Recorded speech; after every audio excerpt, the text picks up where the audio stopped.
आप समीर जी, सबसे ज्यादा चिंता बीजेपी की कहीं पर है उत्तर प्रदेश के बाद, तो वो अब महाराष्ट्र भी ऐसा राज्य है जहां बीजेपी ये अभी तय नहीं कर पा रही है, ये भी नहीं समझ पा रही है कि अपने साथियों को लेकर चलेगी या नहीं चलेगी। ऐसे में जनता के बीच में क्या मुद्दे लेकर जाने, ये भी तय करने। देखिए, महाराष्ट्र के अंदर भारतीय जनता पार्टी को 3 बड़ी चुनौती विधानसभा चुनाव में मिलने वाली है।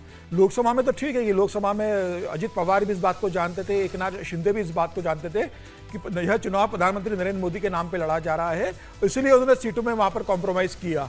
अब विधानसभा चुनाव में एकनाथ शिंदे बताने की कोशिश करेंगे कि मैं यहाँ पर बहुत मजबूत हूँ। अजित पवार भी महाराष्ट्र में दावा छोड़ने की कोशिश नहीं करेंगे। और जिस तरीके से लोकसभा चुनाव के परिणाम भारतीय जनता पार्टी के खिलाफ गए, मतलब 9 सीटों पर भारतीय जनता पार्टी का प्रदर्शन रहा है, उसके बाद भारतीय जनता पार्टी कर पे सहयोगी दलों का दबाव रहेगा कि हमें सीटों। अब कल भारतीय जनता पार्टी के एक बड़े नेता ने कह दिया कि हम 175 सीटों पर चुनाव लड़ेंगे, 288 में से बाकी सीटें सहयोगी दल बांट ले। अब इसके बाद एकनाथ शिंदे के पार्टी के वरिष्ठ नेता का बयान आ गया कि अगर भारतीय जनता पार्टी 175 सीटों पर लड़ेगी, 25 सीटें वो कह रहे हैं कि सहयोगी दलों के लिए, छोटे दलों के लिए छोड़ देंगे, तो क्या हम और अजित पवार 40-40 सीटों पर लड़े? इससे बेहतर होगा कि हम अलग चुनाव लड़ें। सबसे बड़ी चुनौती टिकट बंटवारे की इनके बीच में होने वाली है। और अगर टिकट बंटवारे करते भी है तो एकनाथ शिंदे ये सुनिश्चित करने की कोशिश करेंगे कि भारतीय जनता पार्टी या तो उन्हें मुख्यमंत्री का चेहरा घोषित करके चुनाव में जाए।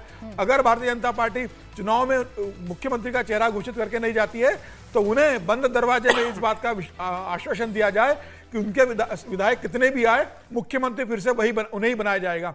क्योंकि एकनाथ शिंदे इस बात को जानते हैं कि भारतीय जनता पार्टी के विधायक हर हाल में उनसे दुगने से ज्यादा आने वाले हैं। तो ऐसी स्थिति में मुख्यमंत्री कौन होगा? भारतीय जनता पार्टी और राष्ट्रीय सेवक संघ चाहता है कि कार्यकर्ता चाहते हैं कि देवेंद्र फडणवीस को मुख्यमंत्री के रूप में प्रोजेक्ट कर चुनाव लड़ा जाए, जिससे सरकार में वापसी हो। तो यह एक बड़ी चुनौती होगी कि आप मुख्यमंत्री किसे करते हैं। लेकिन भारतीय जनता पार्टी ने जिस तरीके से मध्य प्रदेश में, राजस्थान में, छत्तीसगढ़ के अंदर बिना किसी को मुख्यमंत्री का चेहरा दिए चुनाव लड़ा था, वैसा चुनाव लड़ने की कोशिश कर रही है। लेकिन वहां पर भारतीय जनता पार्टी किसी के साथ गठबंधन में नहीं थी, जहां पर एकनाथ शिंदे मुख्यमंत्री है। इसके अलावा सबसे बड़ी चुनौती होने वाली है मराठा बनाम ओबीसी का जो चल रहा है, मनोज जरांगे अनशन पर जा रहे हैं। तो कैसे विधानसभा चुनाव में जो लोकसभा में जो भारतीय जनता पार्टी से दलित शिफ्ट हो गया है, जो कुनबी शिफ्ट हो गया है, और जो मराठाओं की नाराजगी भी भारतीय जनता पार्टी से रही है कि वो मराठा आंदोलन के लेकर भारतीय जनता पार्टी नहीं कर रही है, पूरा ध्यान ओबीसी का रख रही है। तो ये भी बड़ी एक चुनौती होगी कि कैसे वो ओबीसी के वोट अपने बचा कर रखे और बेहतर प्रदर्शन करके सरकार को कंटिन्यू करे। मुझे लग रहा है ये चुनौती होगी। अमित शाह इसलिए जा रहे हैं, वह अधिवेशन में तो भाषण देंगे ही, कोर ग्रुप के साथ वो बंद दरवाजे में भी बैठक कर रहे हैं, उसमें वह क्या दिशा निर्देश देते, ये देखने की बात होगी। फिलहाल वहां पर सीटों के बंटवारे के साथ साथ मुख्यमंत्री कौन होगा, यह भी अंदर खाने में एक बड़ी महाराष्ट्र के अंदर लड़ाई है। अमरन जी, ये जो प्रेशर पॉलिटिक्स है, क्या ये जो नई वाली बीजेपी अब नजर आ रही है, जिसका जिक्र आपने शुरुआत में कर दिया था, प्रेशर पॉलिटिक्स का कोई समाधान बीजेपी के पास होगा? शिंदे गुट भी ज्यादा से ज्यादा सीटों की मांग कर रहा है और अजित पवार भी। देखिए, इसके पहले मैं कहूं, आपके टेलीविजन स्क्रीन पर एक तस्वीर बड़ी दिलचस्प चल रही थी और समीर जी ने उसकी तरफ इशारा भी किया। वो तस्वीर है विनोद तावड़े की और पंकजा मुंडे की।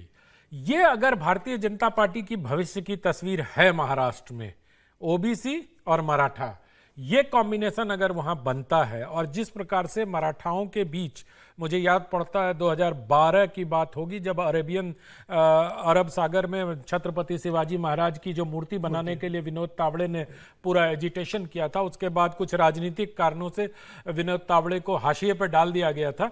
लेकिन अब जिस प्रकार से पिछले दिनों फिर से विनोद तावड़े को प्रमोट किया गया और अगर पंकजा मुंडे को हार के बावजूद एमएलसी बनाया गया वहां, तो ये दो कॉम्बिनेशन अगर महाराष्ट्र में चलता है और देवेंद्र फडणवीस को साथ भी लेके चलें या थोड़ा पीछे हटा के भी अगर चलें, मुझे लगता है कि उनको थोड़ा सा बैक किया जाएगा देवेंद्र भाई को, तो महाराष्ट्र में कुछ भी हो सकता है। महाराष्ट्र में बीजेपी अपनी स्थिति बेहतर कर सकती है, क्योंकि महाराष्ट्र में एक ये चल गया कि मराठाओं के राज्य में एक ब्राह्मण को पूरा सर्वे सर्वा बना दिया गया, तो एक आरक्षण और दूसरा ये कि ब्राह्मण उनके ऊपर राज करता है।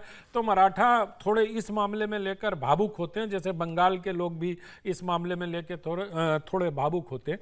तो मुझे लगता है कि ये सब स्थितियां बीजेपी को फायदा पहुंचाएंगी। रही प्रेशर की बात, तो बीजेपी वहां प्रेशर में आएगी ऐसा मुझे नहीं लगता। एकनाथ शिंदे का भी बहुत ज्यादा परफॉर्मेंस अच्छा होगा वहां, ऐसा पता नहीं, लोग तो कह रहे हैं कि उद्धव ठाकरे के साथ भारतीय जनता पार्टी का समझौता हो जाएगा।